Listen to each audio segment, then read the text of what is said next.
Voilà, très chers internautes, bonjour, bonsoir.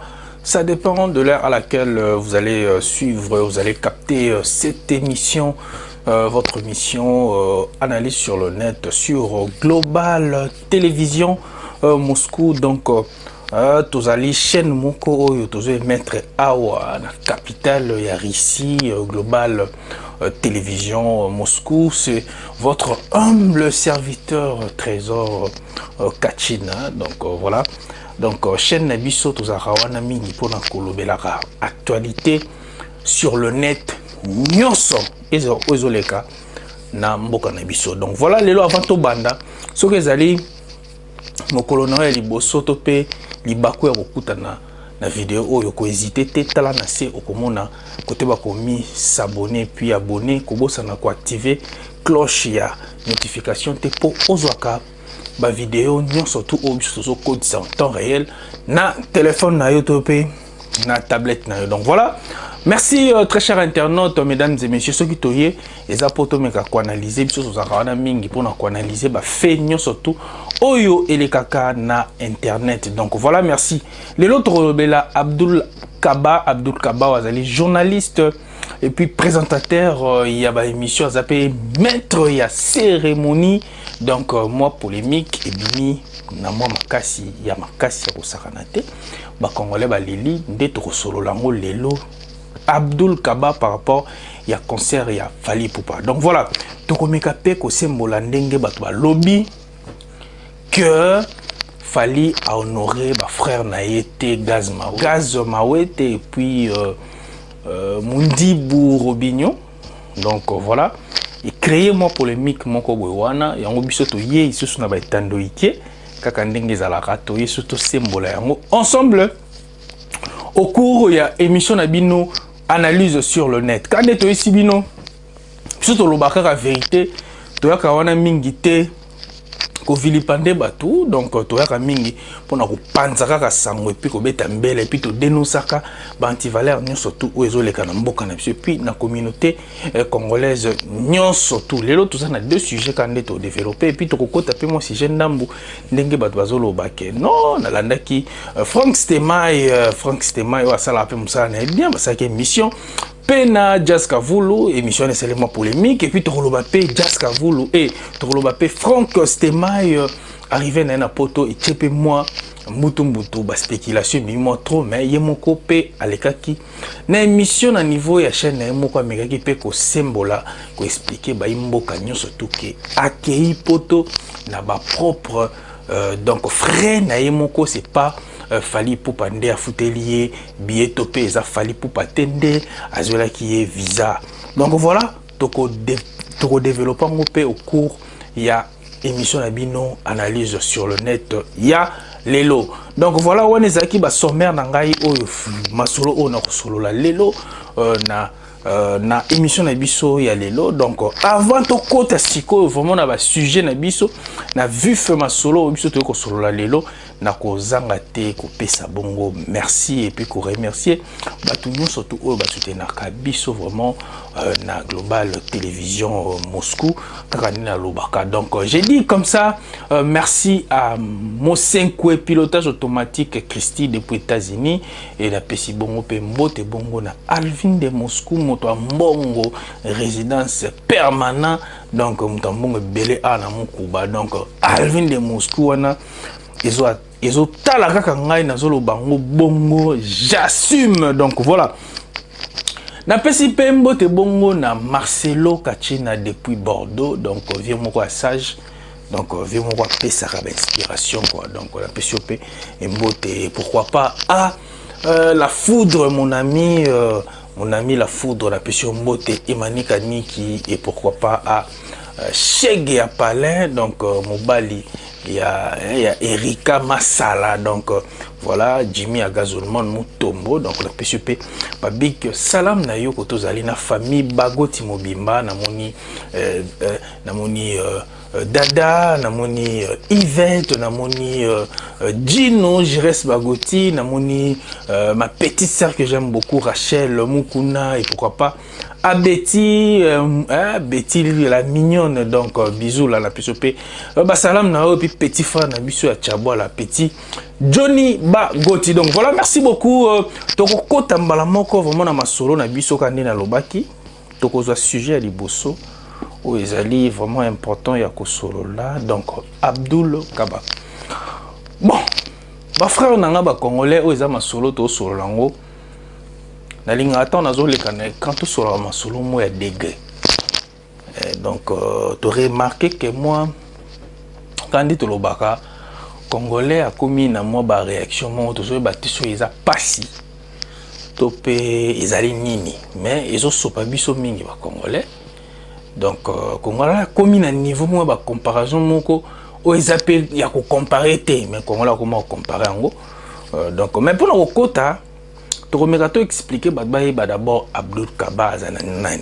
Abdoul Kaba Azali Congolais en Gambo.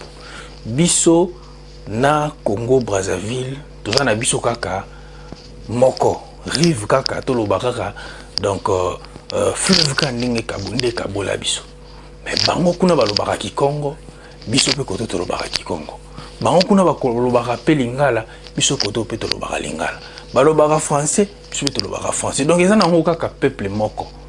Ozomona. Mais nalandi ba émission bande comme ça ba meki réagir na ba réseaux sociaux, na ba émission ya YouTube. Non, mais pourquoi Fali aponaki kaka Abdoul Kaba? Mais na nenga compétence bande konanga.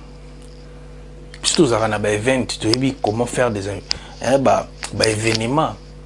Mon frère Abdoul Kaba, il fait très bien son travail. Moni ba Abdoul Kaba, nakoloba, il y a une réincarnation, il y a T19. Bato bazo landanga ba T19, Chichi Trésor, paix à son âme.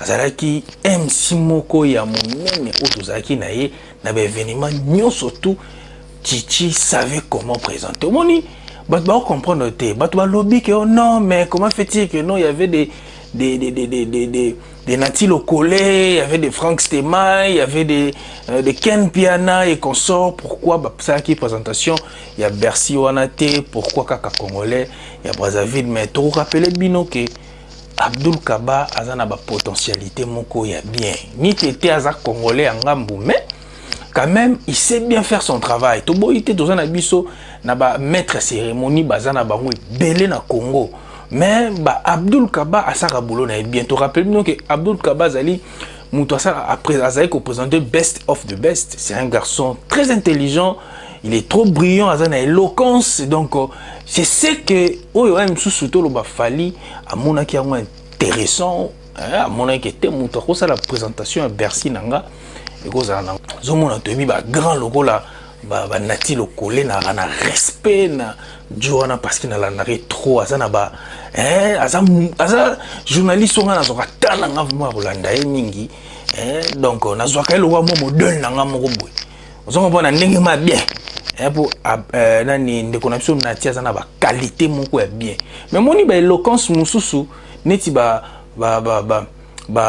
Nati Lokolé akoki ko lekana asala abima maître de cérémonie. Moni ba maître siko ba de cérémonie net ba Bercy wana esenga mutu moko azala mpe moi na koloba nini azala mpe moi na moi makila moko boye ya moto moko ya ko créer show ozomona mais soso keno na ndenga ba Nati ba biloko wana bazana ngote ozomona. Il parle très bien français. Nati Lokolé salut donc la pission mode kotozali asala rabulo na kitoko na ba norme et puis azape initiateur ya zéro bêtise eza parmi babiloko moko pona ko bannir ba antivaleur na mboka na biso parce que toyebi que langage à congolais comme moi un peu excessive na ba terme moko mo oyo tokomona que terme moko bakoki ko employer ngo te vraiment surtout quand tu es avec tes parents, mais ils a parmi babiloko oyo Nati Lokolé ameki ko telemelango leki na konzolo ba bornanga vous comprenez. Donc na ebike na fongolima parenthèse am que pour te faire comprendre quand même ba grandeur ya ba Nati Lokolé. Donc aza mutu moko asaka boulot na bien na sepela ne mingi, mais to zo yango lokola te que non fali a ponika ka Abdoul Kaba Non.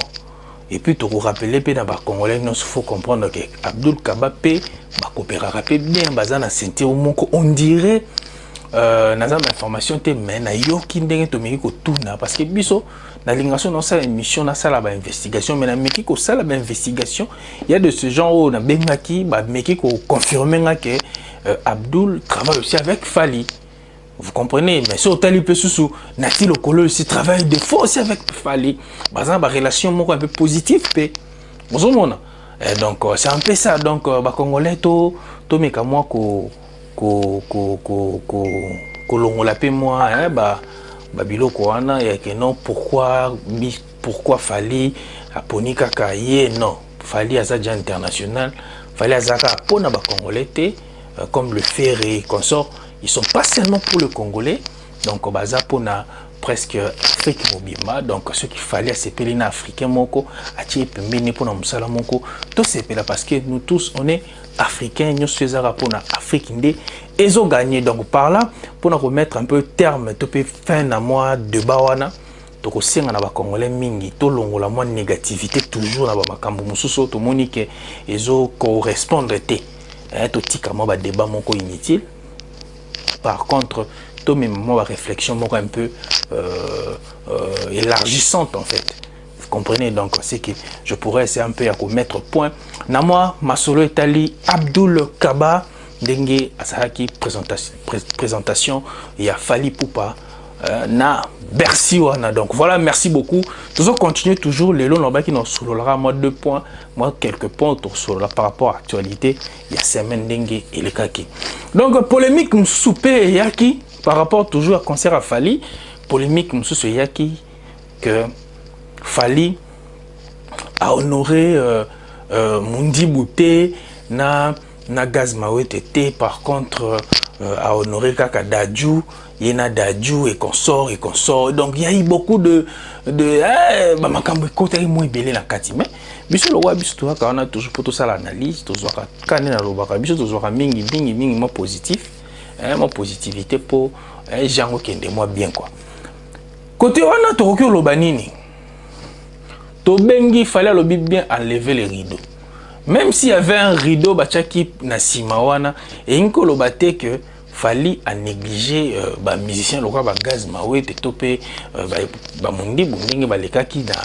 rideau wana pembe donc bon nakolo bake ezaki ndenge manifestation ezalaki donc manifestation de ba calculaki yango ezala bongo mais ezali bango ba betaki enlever les rideaux ngolo bate que Fali a diminué bango pour appeler sa valeur kaka na Dadju non.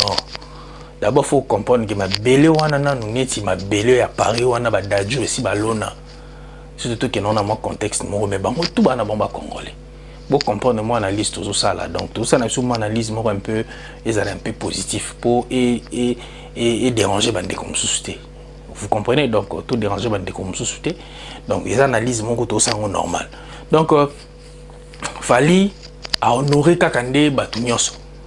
Vous comprenez ça que nous tout comme on calcule on mettait au moni nenga betaki bande comme ça betaki enlever les rideaux ils a problème té ya on a le bar toujours photos en a ba esprit moko boy un peu supérieur vous mona mena sepela ki tango Robin Mundi balande ba invité ki na plateau ameki ko lobelele loko wana ke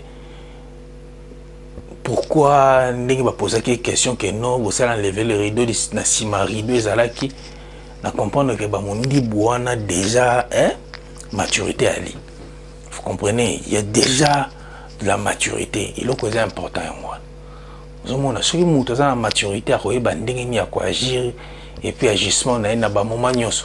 Mais mutu so non aza vraiment maturité tout le monde a rappelé moi ba décalage et puis tout le monde a moi ba incohérence c'est ça vraiment mingi surtout na ba question réponse on doit sentir que non incohérence c'est ça. Mais quand même, j'ai vu que le gars, il a très bien répondu à la question. Alors, non, c'est tout à fait normal. Le rideau, on a bien. Donc, à banaliser, c'est ce que nous, on veut.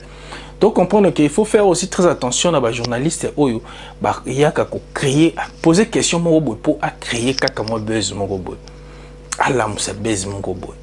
Donc bande konanga faut ça là vraiment tout ça boulot na biso ba jour il y a chronique na ndenge mo bien pour aider ba artiste na biso. Donc voilà, et là on a ngana loban trois coups de chapeau na ba Gaz Mawete Mundibu et Fali Poupa et comme ça et batonyo surtout coup de chapeau à vous. Donc la pesi bon pe mbote na Frank Stema et na Jazz Kavulu ba mbote na bino yangwana. Donc voilà, tokomi na suka déjà ya émission na biso pona zo tenter ba bitan za mbongo na zo point suka au tokoluka développer zali point oyo na zo moi rapidement to bendaka moi temps moké pona point wana polémique mso ebimi.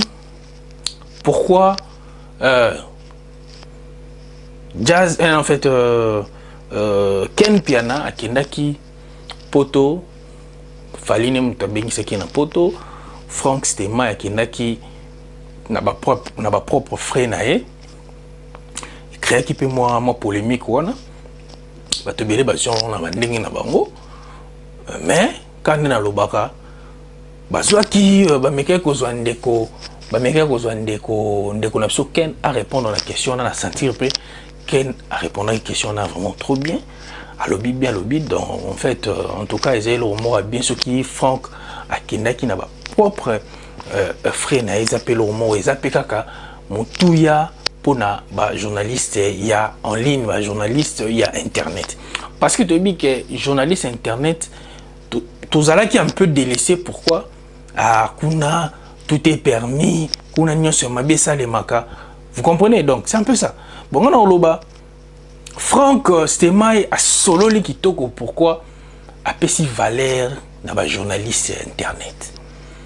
Il a chef d'entreprise, a sali demande na visa, a sombi visa na ye, a sombi billet na ye, a zwindeke a voyager. Donc c'est ça.